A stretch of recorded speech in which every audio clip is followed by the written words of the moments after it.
something I want to go back to just real quick, just real quick, just real quick, just real quick, just to kind of piggyback off of what we just talked about. You know, Biden gives a medal to Cecile Richards, who, you know, served as the president of Planned Parenthood.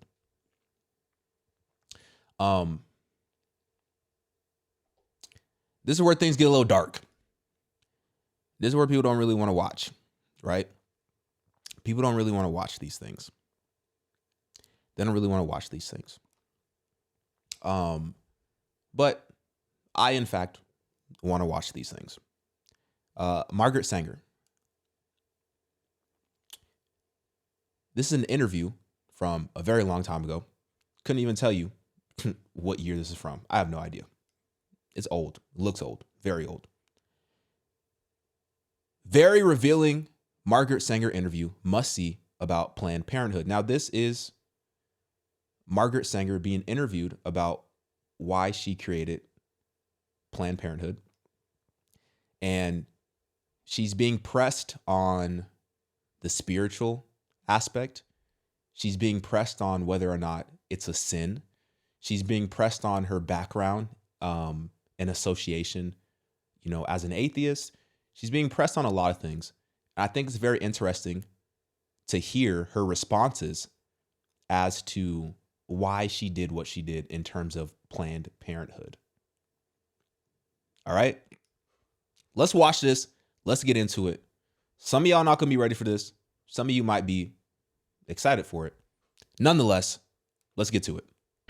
And now to our story. When Mrs. Margaret Sanger opened the first birth control clinic in the United States back in 1916, birth control was a dirty word.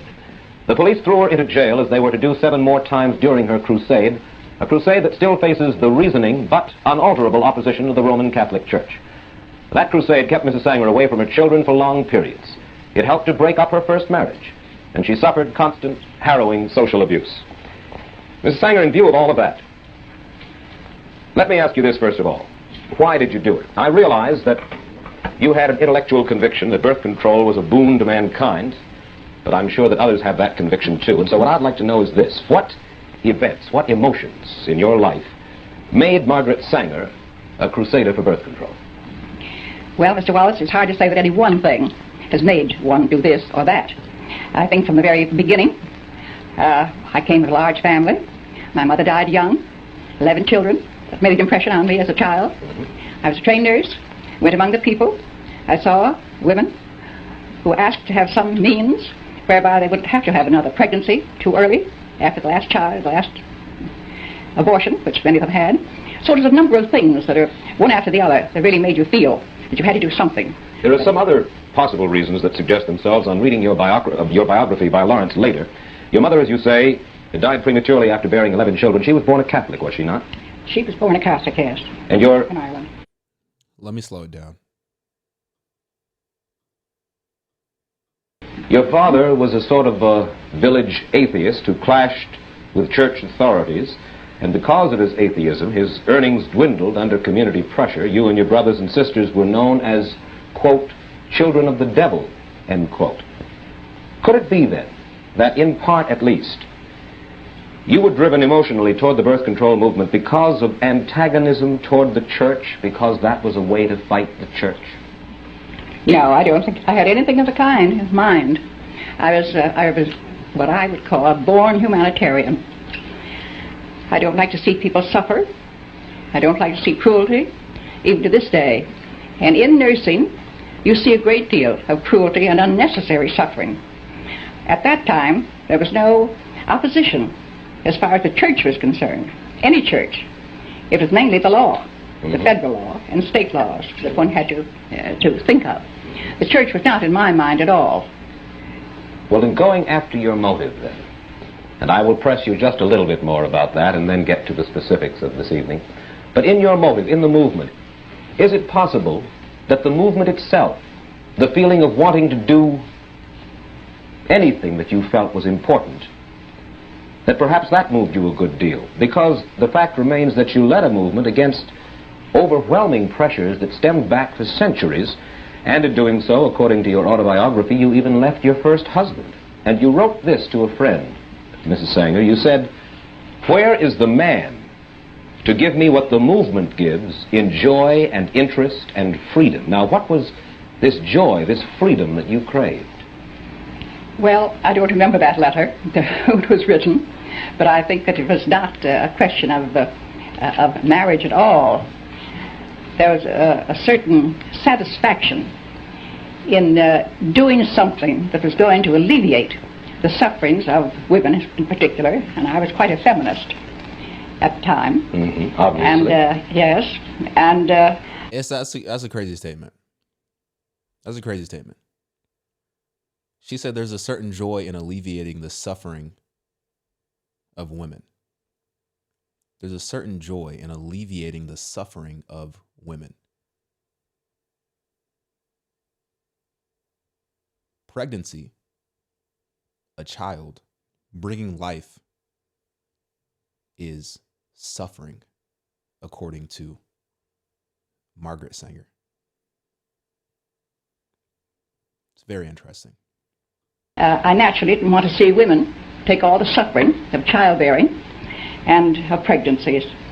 So it was a pleasure, in a sense, to think that you were striking at an archaic law, which it was. It was put on the statute books by Anthony Comstock some years ago, and no one had stood up against it. No one had tried to change the laws.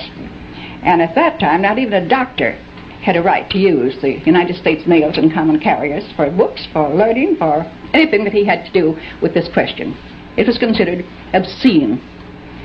The whole question was considered obscene. Mrs. Sanger, you have helped to spread the birth control movement not only here in the United States, but in Europe and the Orient as well. Why? Why is birth control of such vital importance internationally? Is it just to save women's suffering? Is that the only reason in your mind? Well, not entirely. The population question is a great concern today, and the rate at which the births come in to we're saving them now. At one time, when children died, they didn't have the food. Mm-hmm. Today, our population all over the world is getting certainly better consideration and better conditions than they had at the time that I was there. I went to every country because I was invited. And I didn't go into the country myself. I was invited to go to Japan. And so she said during this time, which I don't know when this interview was recorded, but during this time, she stated, it doesn't tell me when it was recorded, but she stated that the population is out of control. There's too many people. During that time, she's saying there's too many people during that time.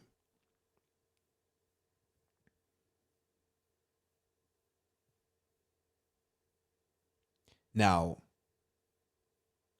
you look at just a couple years ago, Bill Gates said that we have an overpopulation problem. And then Elon Musk rebutted and he said that we have an underpopulation problem, that people need to have more kids. But I think what we're seeing right now is that people are, in fact, having less children. And that could be for a variety of different reasons. But obviously, abortion plays a major role in that. But once again, just the mindset and the motive of this woman and her seemingly distaste for life is very interesting. To speak there, have 8 lectures on the question of birth control and peace. Well, do you believe that birth control is essential if we want to keep millions of people across the world from starving? Is that your thesis? Say it again. Do you feel that birth control is essential to keep millions of people across the world from starving? Well, I think that birth control, if you keep your population more or less static until you pick up your resources, certainly you'll keep them and prevent their starving. Well, what's more important, birth control or picking up the resources? Well, picking up the resources, there's just a limit to that, too. There's just so much. Take Japan. And she cannot feed. They've had the best experts come there when MacArthur was there. And the best experts would say that they have 20 million more people than they can feed. She's got to be fed outside, and in some way, she's got to have that kind of help if she's going to keep from fighting. But certainly around the world there is potential agricultural land that is not being properly used now. Just this past year, on May 21st, the New York Times summarized an important study of the world's food resources made by Professor James Bonner of the California Institute of Technology. Professor Bonner says the world is not using 1 billion acres of potential agricultural land, and he adds that if this land were used and present agricultural land were improved, the entire world could be fed adequately even if the population increased by 1/3 in the next 50 years. Oh, Mr. Wallace, you hear so many fantastic things of what can happen, what may happen. This and that, I've heard it for the last 30 years, at any rate, of what could be done, but it's never done. And the thing is, what is it now? What have we got today? A very distinguished woman spoke to me about Arizona, and she said, I wish you wouldn't talk about population. She said, all the population of the United States could be put in one state. And I said, what state? She said, Arizona. I said, did you ever hear of caliche? She didn't know that I was talking about a delicatessen or what. I said, well, caliche is harder than any rock, and it is about 3 inches below the ground, where it looks beautiful. It looks as if you could have food, it looks as if you could have corn or wheat or cotton, but as a matter of fact, you have to dynamite caliche out of the ground in order to have a little shrub, have a little grass or a few flowers. So many problems that when it comes to that. And the demographers, I never heard of anyone that would agree with that we could have another in the world, Another third. Well, you say that originally the opposition was in all law, and you have to fight against that. Today, your opposition stems mainly from where? From what source? Well, I think that the opposition is mainly from the hierarchy of the Roman Catholic Church. Of the Church. Well, now hierarchy. Of the hierarchy of the Church. You feel that the parishioners themselves, the lay people in the Church, are not against birth control? I feel they come to all of our clinics just the same as the non-Catholics do. Exactly the same. Well, let's look at the official Catholic position, opposition to birth control. I read now from a church publication called The Question Box. In forbidding birth control, it says the following. It says, the immediate purpose and primary end of marriage is the begetting of children. When the marital relation is so used as to render the fulfillment of its purposes impossible, that is by birth control, it is used unethically and unnaturally. Now, what's wrong with that position? Well, it's very wrong. It's not normal. It's not, it has the wrong attitude toward marriage, toward love, toward the relationships between men and women. Well, the natural law, they say, is that, first of all, the primary function of sex in marriage is to beget children. Well, do you disagree with that? I disagree with it 100%. Your feeling is what, then? My feeling is of love and the attraction between men and women. In many cases, the very finest relationship has nothing to do with bearing a child. It's secondary. Many, many times we know that. You see your birth rate, you talk to people who have very happy marriages and they're not having babies every year. Let me ask you a question. Just a question. What is the purpose of marriage? From a biblical standpoint, what is the purpose of marriage? Just a question. Just drop it in the comments. I'm just curious. I want to know what you guys think. Yes, I think that's a celibate attitude. Purely. A celibate attitude, but you agree that Catholicism, according to the tenets of Catholicism, they rule that birth control violates not only the Church's position, it isn't the Church's position, but they say that it violates a natural law, as I have just explained. Therefore, birth control is a sin, no matter who practices it. Now, the violation of the natural law, according, you certainly can take no issue with the natural law as the hierarchy of the Catholic Church regards it. Well, I certainly do take issue with it. And I think it's untrue, and I think it's unnatural. Well, let me ask you... bears it out that it's an unnatural attitude to take. And how do they know? I mean, after all, they're celibates. They don't know love. They don't know marriage. They know nothing about bringing up children or any of the marriage problems of life. and yet they speak to people as if they were God. Let me ask you this question. Suppose a healthy, a well-to-do couple decide for some reason never to have children, use birth control all their lives. Would you say that your methods are being misused, Mrs. Sanger? Now, if they were intelligent people, and they had some reason for thinking of children as a responsibility, or some disease that they might have that they wouldn't like to pass on to a child, and I think it would be a very unselfish attitude for them to take if there is a disease. No, I say a healthy, well-to-do couple, a couple that just doesn't want children, and for that reason they use birth control all the way. Well, do you think that that is a misuse of your methods? I don't think it's a misuse. I think if they're intelligent adults, but they must know what they want. They must manage their lives themselves. And certainly there's nothing in birth control than there is in other things that you might deny yourself. You know, it's interesting. So she keeps using this word intelligent. You know, if you're an intelligent adult, if you don't want to pass down a disease and stuff like that. Now, she also believed that, you know, certain groups of people were not very intelligent. And, you know, certain groups of people were not ideal individuals to be on this earth. And she believed that those groups of people should use birth control so that they don't reproduce.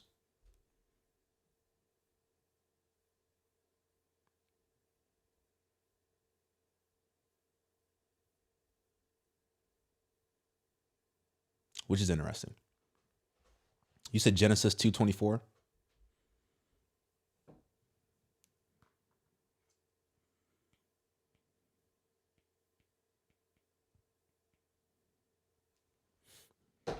Let's continue, then we'll go there. I've asked you your motives a little while ago at the beginning of the program, your motives in working for birth control as hard as you have for as many years as you have. You reject the principal Catholic argument against birth control as being totally invalid. What do you think is the reason, the motive of the Church in forbidding birth control? You'd have to ask a Catholic that. I couldn't say what their motive is. Well, you couldn't say officially what their motive is, but you certainly must have an opinion about it, Mrs. Sanger. Well, I don't have much to do with the hierarchy. And I know that the people that come to our organization and want to have the same methods, or whatever it is that one can have to prevent a pregnancy, that those women will say to us, we ask their religion very often, and they say, I am a Catholic, I was raised in the Catholic Church, my church is wrong on this. This is the one thing. I will never be anything else, but my church is wrong on this one thing. And that is said over and over and over again. So what the motive is. But you won't hazard a guess. I don't care to. Thank you.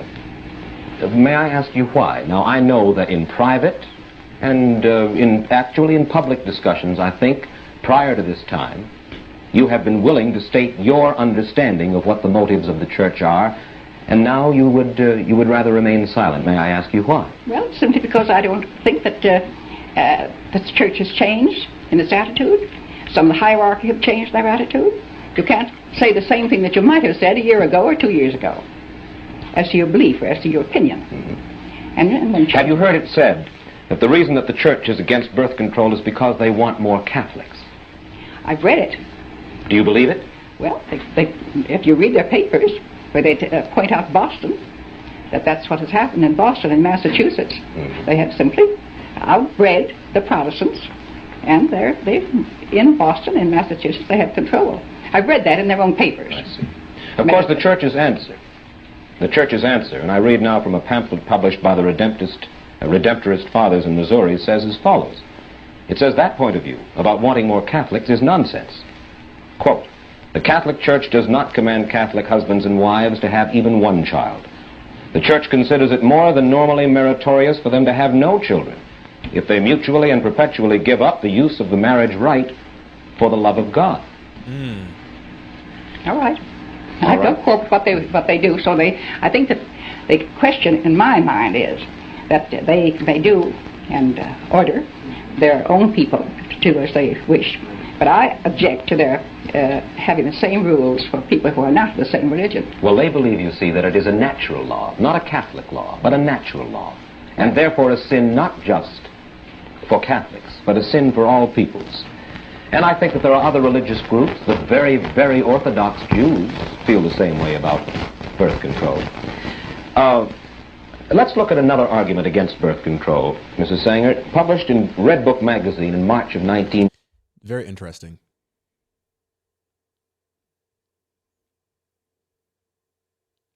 Very interesting.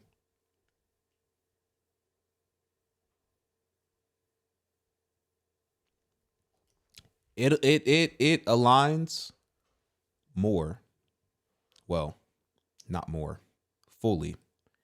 It aligns fully with the will of the enemy. And I've never even really got into the conversation of birth control and, you know, from a biblical standpoint, if we should be using birth control. Haven't really gotten into that conversation. Honestly, haven't really looked super deep into that conversation. That is a very interesting conversation, though.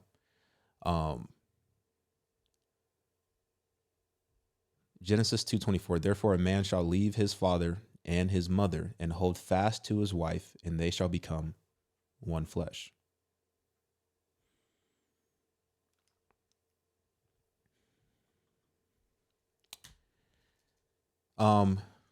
Let me see something.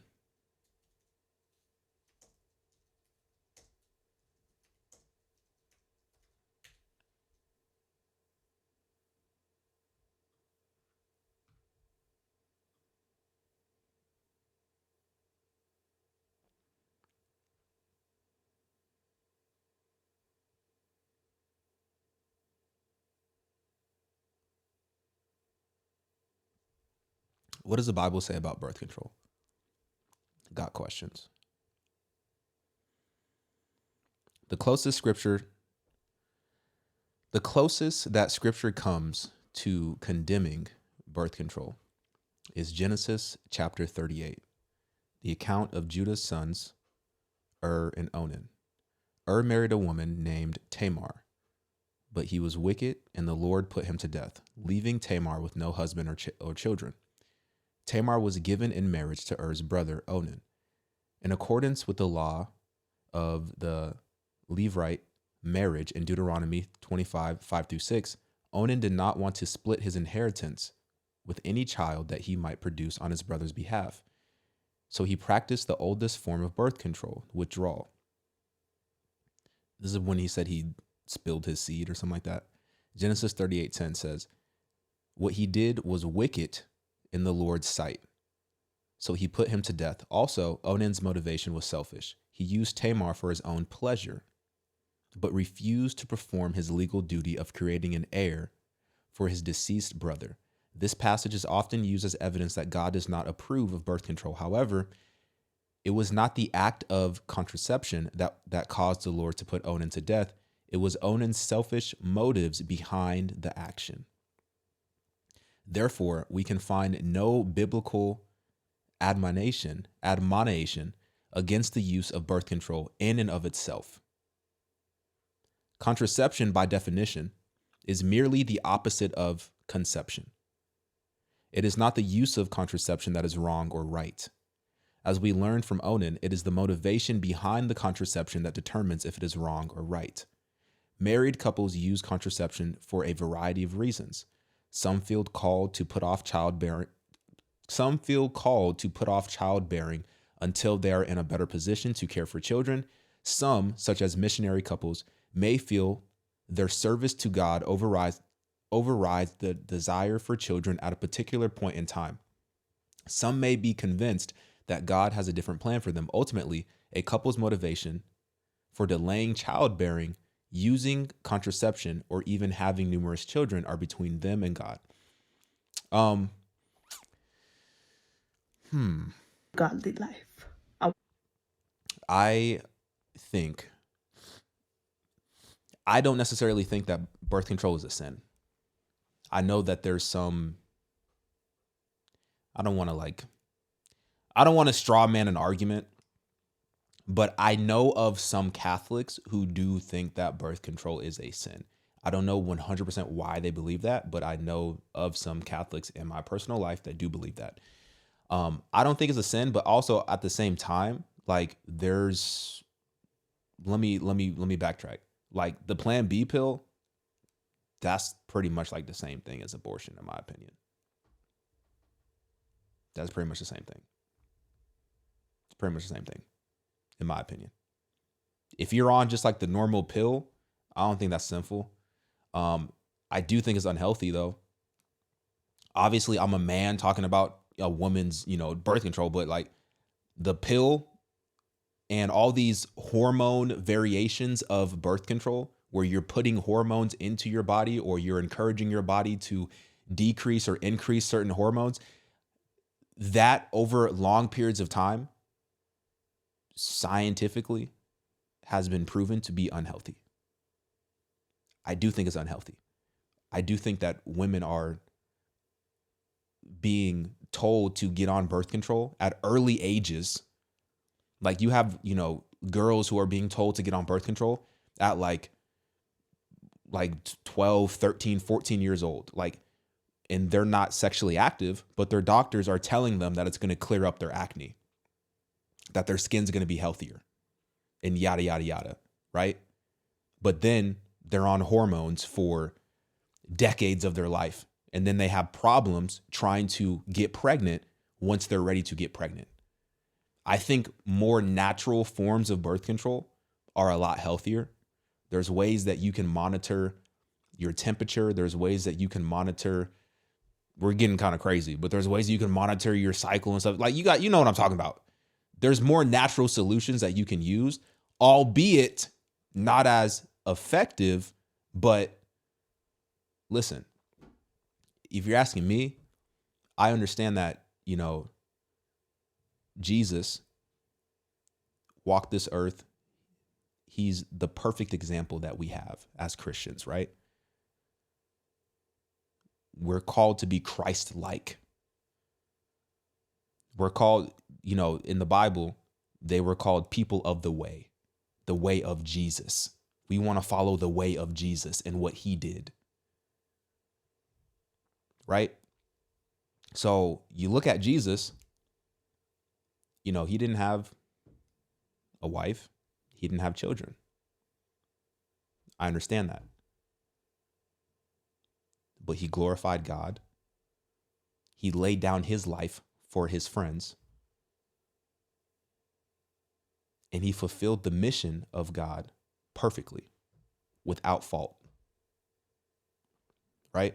So I'm not going to sit here and say like,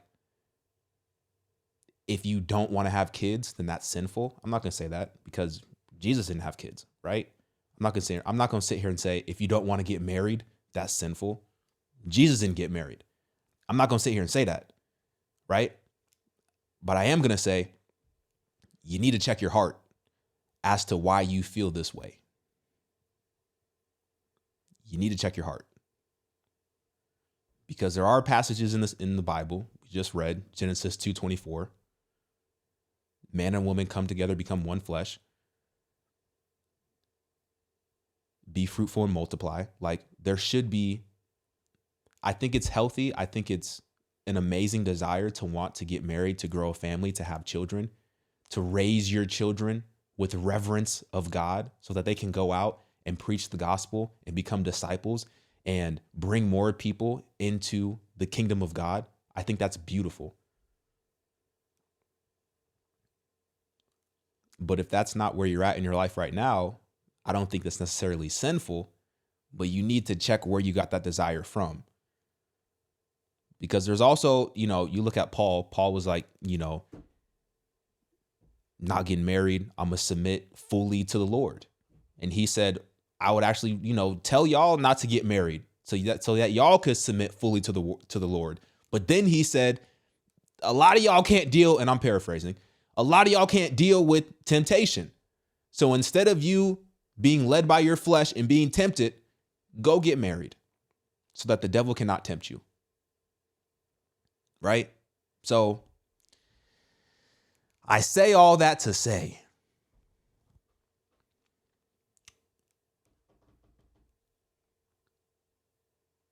It's very interesting. When you look into these organizations and when you look into the principles, specifically Planned Parenthood, it's very interesting when you look into the principles and the belief system that these organizations were built upon. And the information is available. The interviews are out there. The articles exist. But a lot of people just don't want to look at it, or they don't want to believe it, even though she's saying it with her own mouth. I don't know.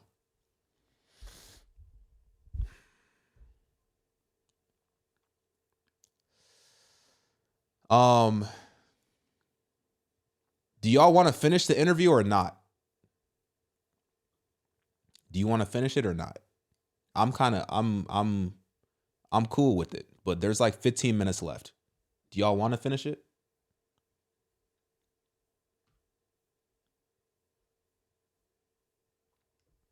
Y'all gotta let me know yes or no in the comments.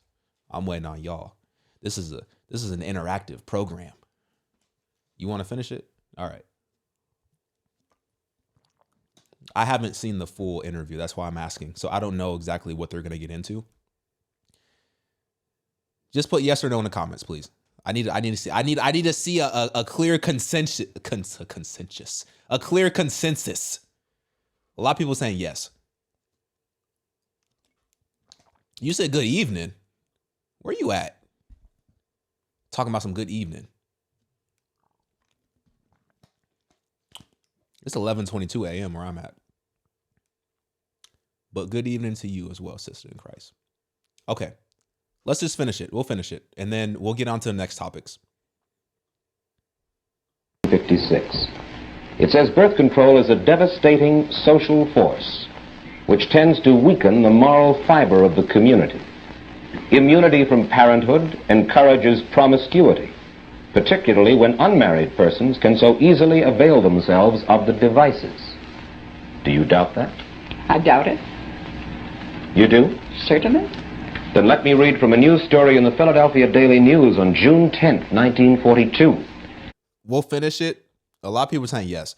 We'll finish it. Oh, South Africa, what's up? We'll finish it. And then I'll read the super chats. And then I have another story. I have another story. You're gonna like it. You're gonna like it. You're gonna like it. All right. So stick around. Stick around. We'll finish it because a lot of y'all saying yes. The story quotes you as urging the Women's Army Auxiliary Corps to give its members, quote, preventive measures against pregnancy, end quote. And you add, quote, abortion and illegitimacy are bound to result if the government doesn't recognize human nature, end quote. In other words, you were not advocating Christian morality, but rather ways for single women to avoid bearing illegitimate children. Where was this taken from? Philadelphia Daily News, June 10, 1942, direct quote from Margaret Sanger. I doubt it.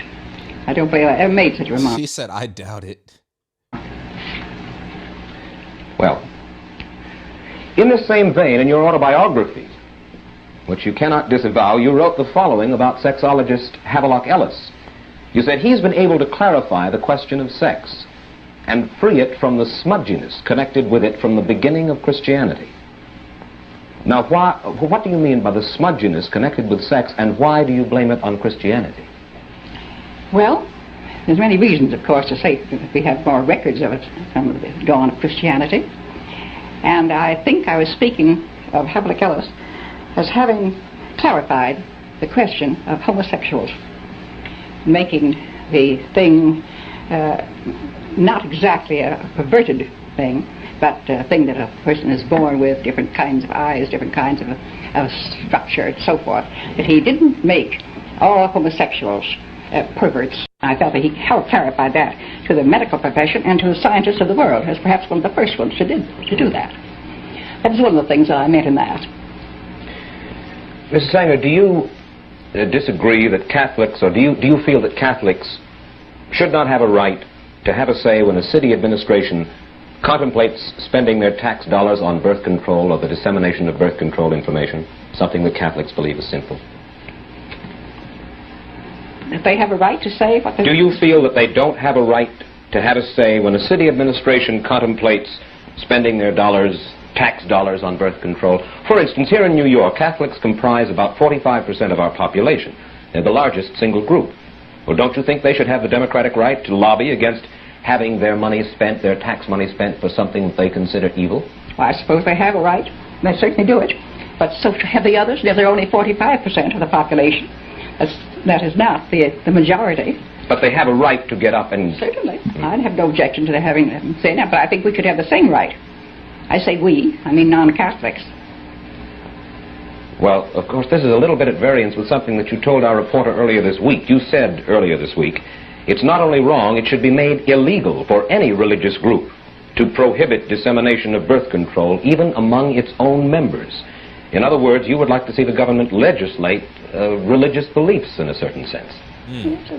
Where these strange things come to, that I said them is what I should like to know when. Well, now, you know that my reporter spent a good deal of time with you. He's a very accurate young man. Yes. And this is a specific quote. Well, I don't think I said it quite that way. What are your religious beliefs, Mrs. Sanger? Do you believe in a God in the sense of a divine being who rewards or punishes people after death? Get to it. Well, I have a different attitude about the divine. Yeah, you do. I feel that we have divinity within us. And the more we express the good part of our lives, the more the divine within us expresses itself. Oh, you the devil. I suppose I would call myself an Episcopalian by religion. And there's many other. If you travel around the world, you get quite a bit of the feeling of all religions have so much alike in the divine part of our own being. And I suppose you just couldn't put that in a book, or you couldn't put it into a phrase or a sentence. Do you believe in sin? When I say believe, I don't mean believe in committing sin. Do you believe there is such a thing as sin? Well, I think the greatest sin in the world is bringing children into the world that have disease from their parents, that have no chance in the world to be a human being, practically. Delinquents, prisoners, all sorts of things just marked when they're born. That, to me, is the greatest sin that people can commit. But sin in the ordinary sense that we regard it, do you believe or do you not believe? Well, what would they be? Do you believe that infidelity is a sin? Well, I'm not going to specify what I think is sin. I've stated what I think is the worst sin.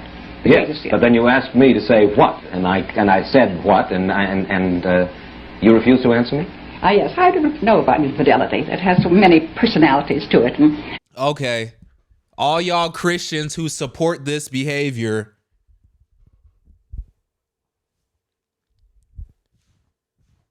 I used to say, oh, maybe they just misled.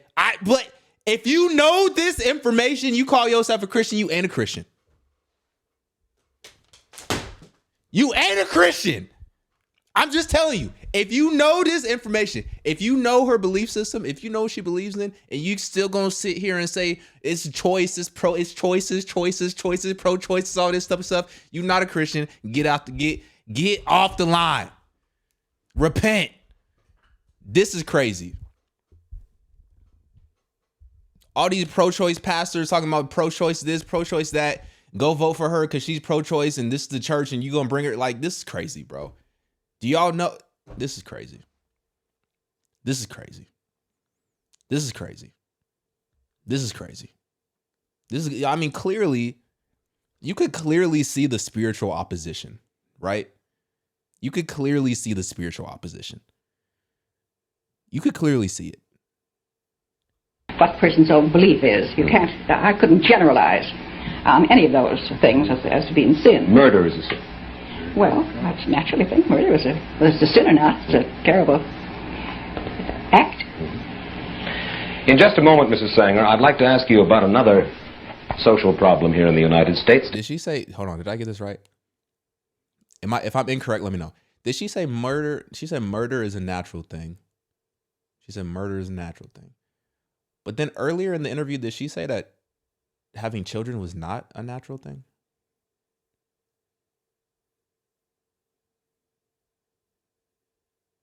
This is a devil in the flesh. Divorce. Nearly 400,000 couples get divorced in this country each year.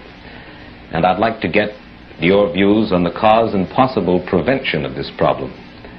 We'll get Mrs. Sanger's answer to that question in just 60 seconds. Hold on, he gonna do a cigarette commercial. Let me skip this.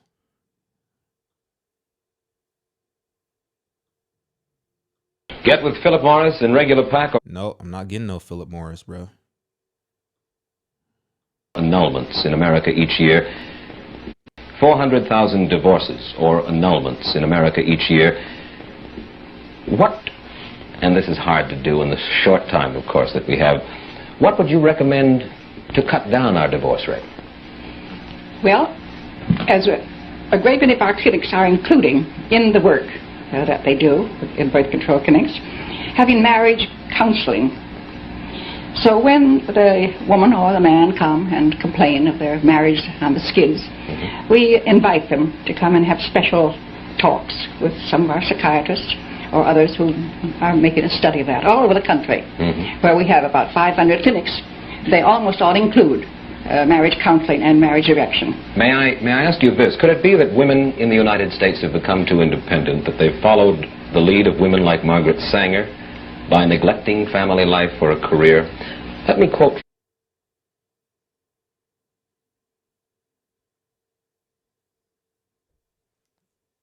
INDE. Okay, let me stop. Let me stop. Let me stop. Let me stop. Let me stop. Let me stop. Listen. Should I say it? Should I say it? Should I say it? Should I say it?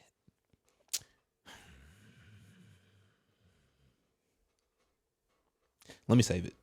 In your biography, describing your second marriage to Noah Slee. Quote, in New York, Mrs. Sanger maintained every clause of their compact of independence. They had separate apartments. They telephoned each other for dinner or theater engagements or passed notes back and forth. Would you call this a sound formula for marriage, Mrs. Sanger? Separate apartments and being married is crazy. Different people, yes.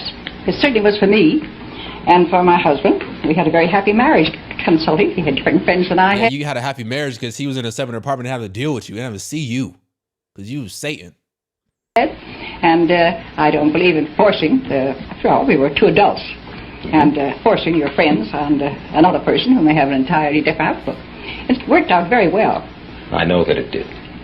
You have two sons. One final question. You have two sons. How many children have they? Would you like to see them? I would indeed. As well as How many children? 6 in this family? 5 boys and a girl in that family. And in the other family? 2 girls. 2 girls. Miss Sanger, I thank you so much for taking time out and coming and talking to us here this evening. And Mr. Wells, I've never smoked, but I'm going to begin to take up smoking and use Philip Morris as the cigarette for me to take. Oh gosh. All right.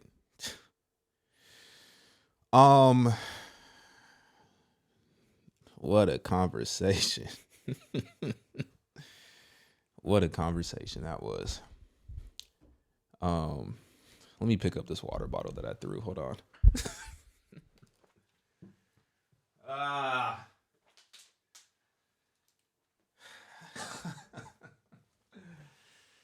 Oh my goodness gracious.